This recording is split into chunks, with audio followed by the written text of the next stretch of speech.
આહાર શુદ્ધિ અનિવાર્ય છે. આહાર શુદ્ધિથી વિચાર શુદ્ધ થાય છે. ભગવાન રામાનુજાચાર્ય કહ્યું છે કે આહારના 4 પ્રકાર હોય છે. આહાર શુદ્ધિના એક તો જાતિ શુદ્ધિ, દ્રવ્ય શુદ્ધિ, જાતિ શુદ્ધિ, નિમિત્ત શુદ્ધિ અને સ્થાન શુદ્ધિ. એ 4 શુદ્ધિઓ આહારમાં જોવી જોઈએ. આપણે જે અન્ન કે જે વાપરીએ છીએ એ કોઈનું શોષણ કરીને તો આપ ઉપભોગ નથી કરતા, તમારા હકનું તો છે. એ દ્રવ્ય શુદ્ધિ છે તો આપના હકનું. તમે મંદિરમાં જમો છો અથવા ગુરુદ્વારે જમો છો અથવા તો મામાના ઘરે જમો છો, સાસરાના ઘરે જમો છો, તો એ પણ તમારો હકનું કહેવાય. પણ તે સિવાયના કોઈના ઘરે જમો છો તો બદલામાં કંઈક એને આપો છો, મિત્રને જમાડો છો કે પછી જય શ્રી કૃષ્ણ. ગુરુને દ્વારે જમો છો તો કઈ સેવા કરો છો કે હરિહર. એક તો દ્રવ્યની શુદ્ધિ. દ્રવ્ય તો તમારું ચોખ્ખું છે, મહેનતનું છે, પણ વસ્તુ તમે લાવ્યા ડુંગળી, લસણ, સફેદ ચીકુ, માંસ, મદિરા છે તો તમારા પરસેવાનો વૈસો, પણ વસ્તુની શુદ્ધિ નથી તો તમારી બુદ્ધિની શુદ્ધિ નહીં, બુદ્ધિ યોગ નહીં મળે. દ્રવ્ય શુદ્ધિ, વસ્તુ શુદ્ધિ.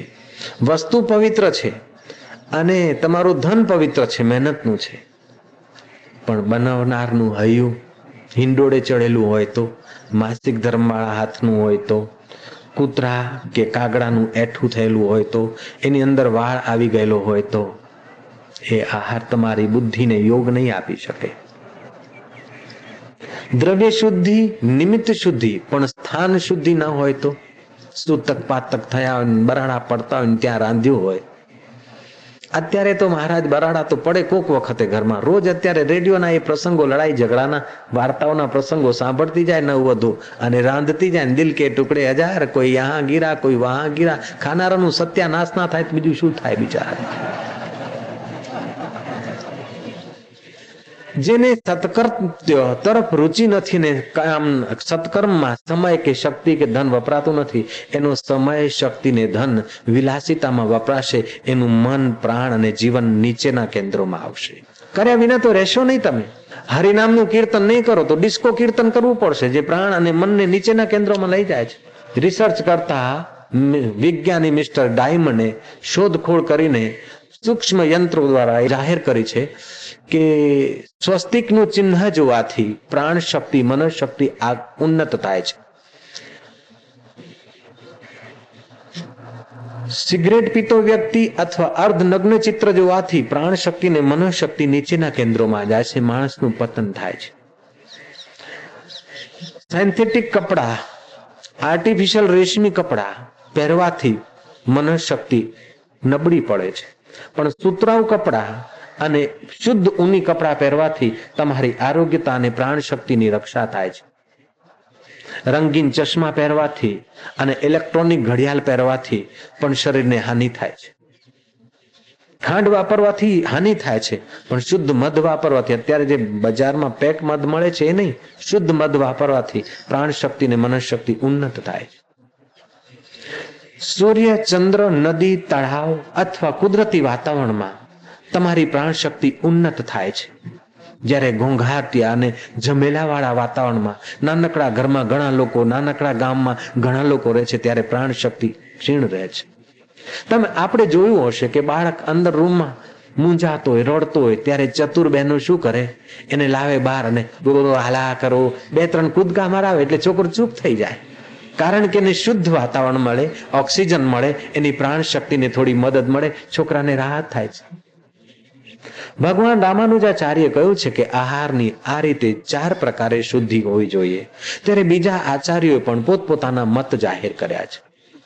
જગતગુરુ શંકરાચાર્ય કહે છે કે તમે મોઢેથી અન્ન ગ્રહણ કરો એટલું જ આહાર નથી, પણ આંખથી તમે જે જુઓ છો અને અંદર લઈ જાઓ છો એ પણ આહાર છે.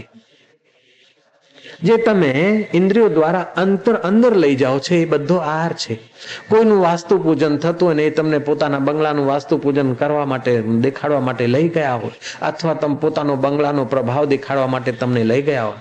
બંગલો તો એનો બહાર અને એનું ફર્નિચર બહાર, પણ એનું બંગલો ને એનું ફર્નિચર ને એમનું બધું જોઈને તમારા મનમાં થશે કે આ તો મારા બેટા લહેર કરે છે ને અમારે તો 2 જોરડા છે.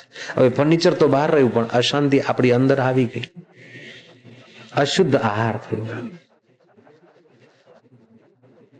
કોઈએ તમને કોઈના માટે શંકાસ્પદ વાત કહી, જેના માટે વાત કહી એ તો મારો વાલો આઈસ્ક્રીમ ખાય છે ને તમારા હૈયામાં હોળી થઈ કે આ તો એવો છે, આ આવો છે, આ તેવો છે. તમે કાન વાટે અશુદ્ધ આહાર કર્યો, તમારી શાંતિ ભંગ થઈ ગઈ. એ ડાપણ ભર્યું નથી હો. કોઈની તમે નિંદા સાંભળી, હવે જેની નિંદા સાંભળો છો કરનારો વ્યક્તિ એના વિરુદ્ધમાં છે તો મસાલો નાખીને કરશે, અને તમને એની નિંદા સાંભળો એટલે તમારા ચિત્તની શાંતિ ભંગ થશે. એ નિર્દોષ હશે અને એના ઉપર જો તમે દોષ આરોપણ કરો તો તમને પાપ લાગે, અને ખરેખર દોષી હોય અને તમે એ દોષ આરોપણ કરો તો તમારી શાંતિ તો ભંગ થાય. એટલે આહાર કાનથી જે કરો એને ચાળીને. શ્રી રામચંદ્રજીની આગળ કોઈ માણસ વાત કરે ને, શ્રી રામચંદ્રજી ખૂબ ધ્યાનથી સાંભળે, પણ ત્યાં સુધી સાંભળે કે જ્યાં સુધી એની વાતમાં કોઈની નિંદા નથી આવતી, એનું કે કોઈનું અહિત નથી થતું, ત્યાં સુધી રામચંદ્રજી સાંભળે. નહીં તો પછી એની વાતને વાળી લે. તમારે પણ એવી ચતુરાઈ કરવી પડે, તેથી તમારો બુદ્ધિ યોગનો વિકાસ થશે. કાન દ્વારા તમારો આહાર કેવો છે કાળજી લો. આંખ દ્વારા તમારો આહાર કેવો છે. જાય છે 2 વ્યક્તિ, હવે સગપણ થયું હશે કે ભાઈ બહેન હશે કે લવર લવરી હશે, એ તો ડઈ જાણે, પણ તમારા મનમાં જો એ ખોટો વિચાર આવે તો તમારા ચિત્તમાં ને પ્રાણમાં નીચેના કેન્દ્રોમાં સરકી જવાનું દુર્ભાગ્ય આવે. પણ છોડીને છોકરો છે, યુવાન ને યુવતી છે, એમાં તે બહુ સુવાળું શું છે કે કેવું કપલ જાય છે, કેવું કપલ જાય છે. કપલના બેન 4 જોડકા હાડકા છે, 2 ઊભા હાડકા એકમાં, 2 ઊભા હાડકા બીજામાં, આડા હાડકા માંસ, અને વધુમાં તો પછી એનું વર્ણન ન થઈ શકે તેવો મસાલો છે. થોડું મળ મૂત્ર થૂંક લીટ એ બધું હશે, અને ચામડાનું કવર હશે. પછી પોપટ છાપ નાક હોય કે પછી તુરી છાપ નાક હોય કે નગારા છાપ નાક હોય, જે તે હોય કે તબલા છાપ હોય, પણ હશે તો મસાલો એનો એ હાડ માંસ મજ્જા વાત પિત્ત કફ મલ મૂત્ર થૂંક લીટ એ બધું હશે. છતાં એ વહાલું લાગે છે, તો જેનાથી વહાલું લાગે છે એ અંતર્યામી રામ તમારી પાસે છે. વાહ પ્રભુ તારી લીલા, એમ કરીને તમે જો દર્શન કરો તો તમારું શુદ્ધ આહાર. છોકરો તો બોગા જેવો છે પણ બૈરી કે હાઈ ક્લાસ છે, આમ છે. તમે અશુદ્ધ આહાર કર્યું, પાપનું ભાગ તમારા માથે ચડ્યું. મેં એક પૌરાણિક કથા સાંભળી છે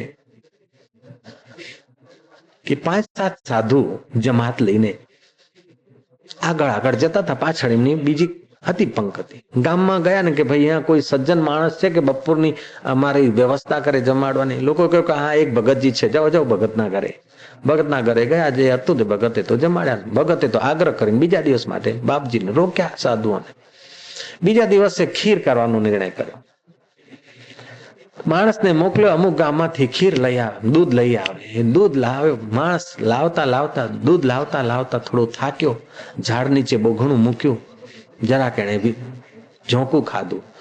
સમડીએ ક્યાંકથી સર્પ પકડી લાવી, અને સમડીએ ત્યાં સર્પનો ભંડારો ચાલુ કર્યો ઉપર, અને સાપના મોંમાં જે ઝેરની કોથળી હતી એ ઝેર આવી ગયું પેલા ઘડામાં.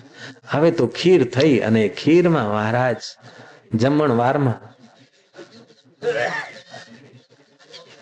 4 માણસોની મૃત્યુ થઈ ગઈ. હવે લાવનારનો દોષ નહીં, ખીર ખવડાવનારનો દોષ નહીં, અને ખાનાર તો બિચારા નિર્દોષ હતા. 4 માણસની મૃત્યુ થઈ ગઈ. યમરાજને ત્યાં પ્રોબ્લેમ ગયો કે આ 4 હત્યા કોના માથે લખવી. જય શ્રી કૃષ્ણ. એટલે પ્રોબ્લેમ, આ 4 હત્યાઓ કોના ફાળે જાય. ભગવાન વિષ્ણુ કહે છે કે યમરાજ ચાલો મૃત્યુ લોકમાં, કોના ફાળે આ 4 હત્યાઓ લખી લેવી. તમને ખબર હશે, નહીં હોય તો ત્યારે કહી દઉં, અમુક વખતે ઓપરેટરો જે ફોન કરતા હોય છે અનઓફિશિયલી, એ કોઈના બિલમાં ઠોકી દેતા હોય, ત્યારે બિલ આપણા લાંબા થઈ જતા હોય. જય શ્રી કૃષ્ણ. આપણા આશ્રમનો એવો અનુભવ છે. જય શ્રી કૃષ્ણ કહી દો. નારાયણ નારાયણ નારાયણ કે બાપજી બધું કે બધા લોકો આવે એટલે બધું આપણી પાસે આવે થોડું થોડું. હવે આ 4 હત્યાઓ કોના બિલમાં લગાડી દેવી? ભગવાન નારાયણ અને યમરાજ આવ્યા. એ ગામમાં ગયા, ખાટલા તાણીને બપોરના લોકો થોડા આરામ બી કરતા ને ગપ્પા હાંકતા. ખાટલા તાણી લોકો બેઠા હતા. નારાયણ બ્રાહ્મણ નું વેશ ધારણ કરીને પોતાના આસિસ્ટન્ટની સાથે 2 બ્રાહ્મણો આવ્યા છે. કેમ છે ભાઈ, આ ગામ કેવું છે? અરે ગામ તો જુઓ ને, પેલો બામટો સાધુઓને જમાડ્યા, 4 સાધુઓને ઝેર આપીને મારી દીધા. આવું છે બધું, જમાનો આવો છે, આમ છે તેમ છે. નારાયણે સંકેત કર્યો કે 2 જણ છે, 2 હત્યા આમના નામે લખી દે. આગળ ગ્રાહક મળી ગયા કે આપના નામનું બિલ બનાવી દો. વળી પાછા આગળ ગયા કે પેલા બ્રાહ્મણ તો બહુ સજ્જન છે, સાધુ સેવી છે. કે હા બાપજી સાધુ સેવી છે, બહુ સજ્જન છે, પણ બિચારા બ્રાહ્મણના દ્વારા કંઈક થઈ ગયું, ભગવાન જાણે શું થયું, પણ 4 વ્યક્તિઓ મરી ગઈ. એમાં બ્રાહ્મણનો તો હાથ નહીં બાપજી, આપણને ખબર નહીં, આપણે કઈ રીતે? યમરાજ કહે છે લખવું એમના નામે? કે ના, એમના નામે ના લખાય, આગળ બીજા ગ્રાહક મળશે. એમ કરતા કરતા 2-4 બીજા લોકો બોલ્યા. એમાં કે જે મજબૂત હતા ને, બરાબર મસાલો નાખીને બોલતા હતા, નિંદા કરતા હતા, કે 2 આ ગણી લે, 4 હત્યા તારી પૂરી થઈ ગઈ. એટલે વ્યર્થમાં કોઈની જે નિંદા કરે છે તો અજાણે જે થઈ ગયેલા વ્યર્થ પાપ છે એ એમના માથે ચડી જાય છે. તેથી તમારી વાણીનો સંયમ કરો. રોટલા પોતાના ખાવાના, શ્વાસ પોતાનો વાપરવાનો, અને શું કરવા હેરાન થવું આપણે? આહાર શુદ્ધો સત્વ શુદ્ધિ, સત્વ શુદ્ધિ ધ્રુવ સ્મૃતિ. આહાર શુદ્ધ. સવારે વહેલા ઉઠો ને એ નિર્ણય કરો કે આજે હું શુદ્ધ આહાર કરીશ. મારી આંખે જે નિહાળીશ. કોક વખતે તમે રસ્તામાં જતા હોય, કોઈ મરેલું જાનવર દેખાય, કોઈ હાડકું દેખાય, કોઈ બાળકની ગંદકી દેખાય, કોઈની ઓક કે કોઈ બીજી કોઈ ગંદી વસ્તુ દેખાય, એ વખતે તમારા ચિત્તમાં થોડી ગ્લાનિ આવે. એ વખતે તમારે તરત શુદ્ધ આહાર કરી લેવો. સૂર્ય દર્શન, અગ્નિ દર્શન, સંત દર્શન અથવા તો ભગવત દર્શન, એ બધું શક્ય ન હોય તો ઈષ્ટ મંત્રનો જપ કરી લો, એટલે તમારું ફરી પાછું શુદ્ધિકરણ થઈ જાય, તમારા ચિત્તને દોષ ના લાગે. લોકો તિજોરીની રક્ષા કરે છે, રસોડું ચોખ્ખું રાખે છે, બાથરૂમ ચોખ્ખું રાખે છે, બીજું બધું ચોખ્ખું રાખે.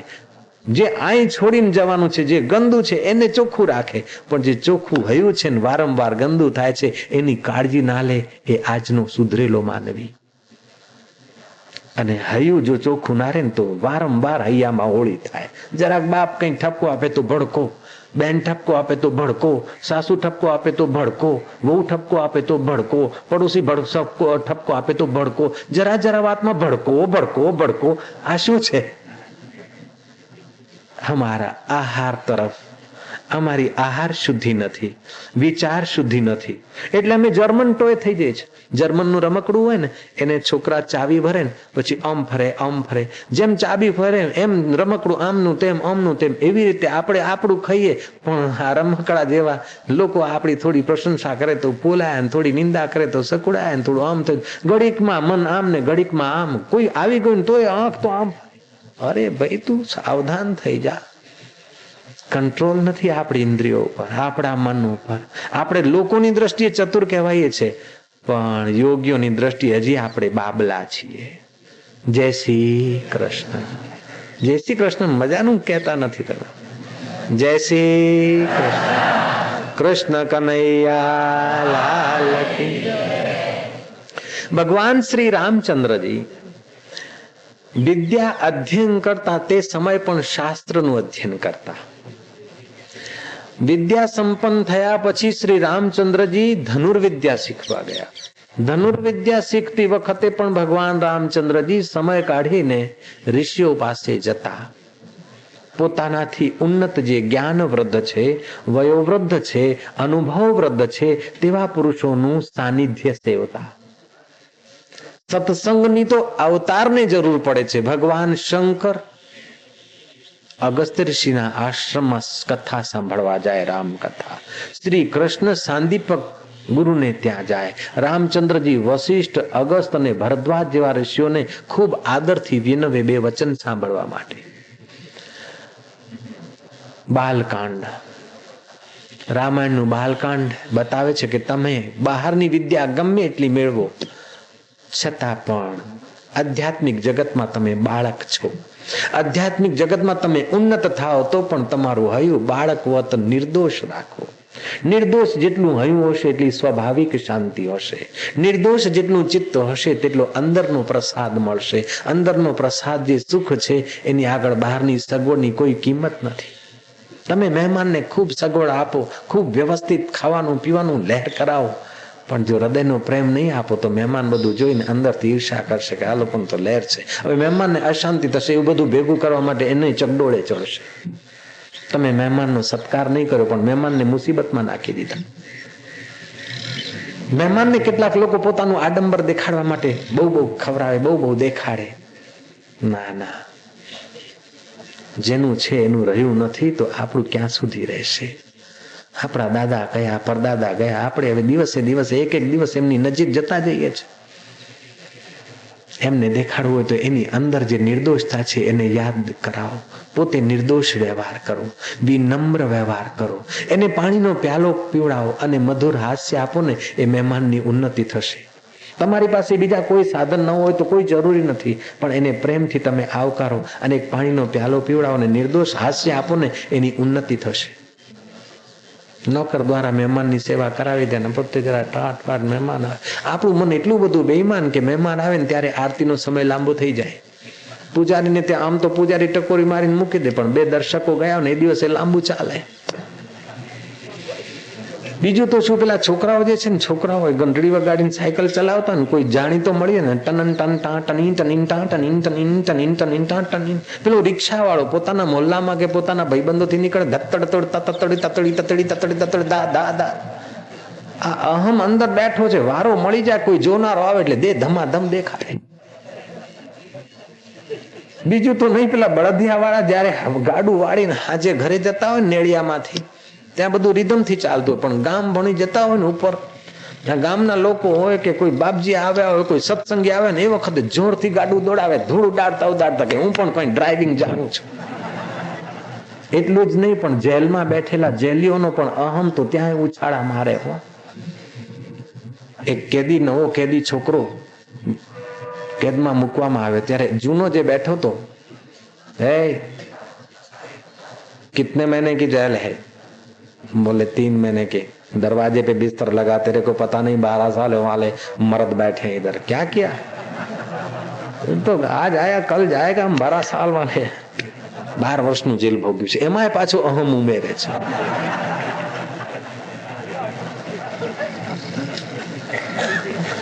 એ અશુદ્ધ આહાર છે.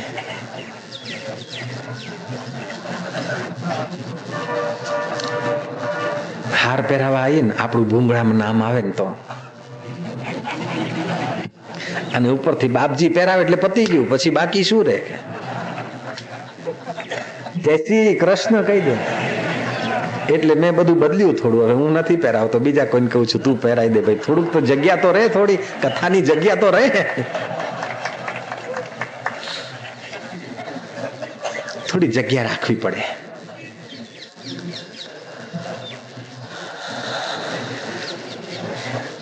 નડિયાદમાં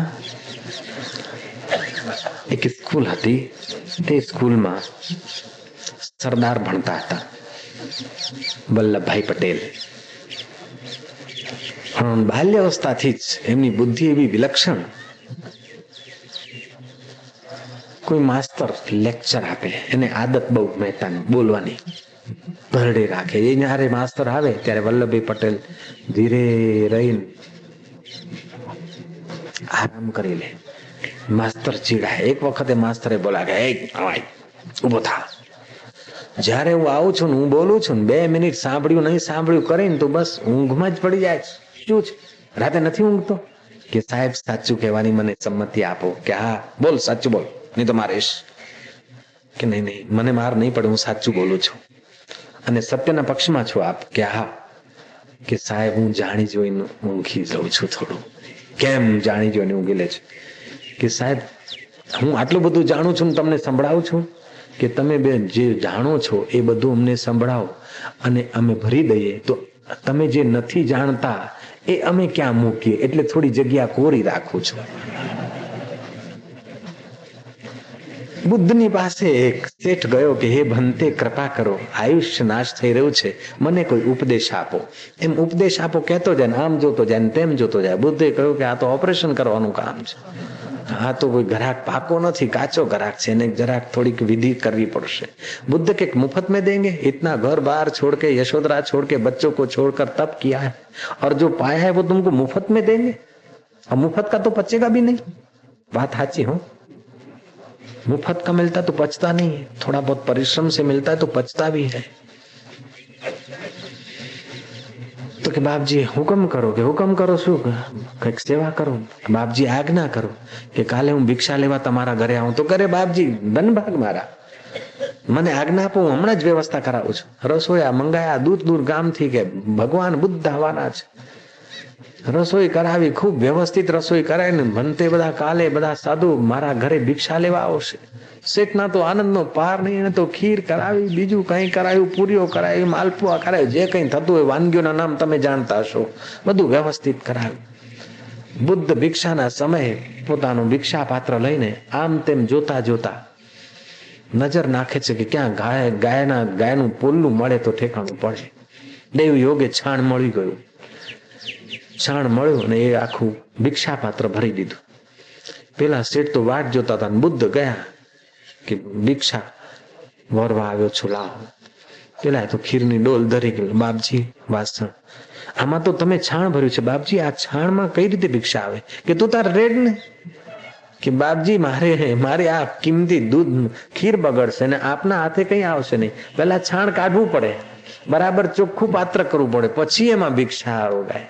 કે હવે તું 4 પૈસાની ખીર નાખે છે તો છાણ કાઢવાની વાત કરે છે, તો હું બ્રહ્મરસ રેડું તારા મગજમાં, તો એ જગ્યા આ સંસારનું કચરું ભરેલું છે એ થોડું કાઢીને આવતો પછી હું તને બરાબર આપું. કે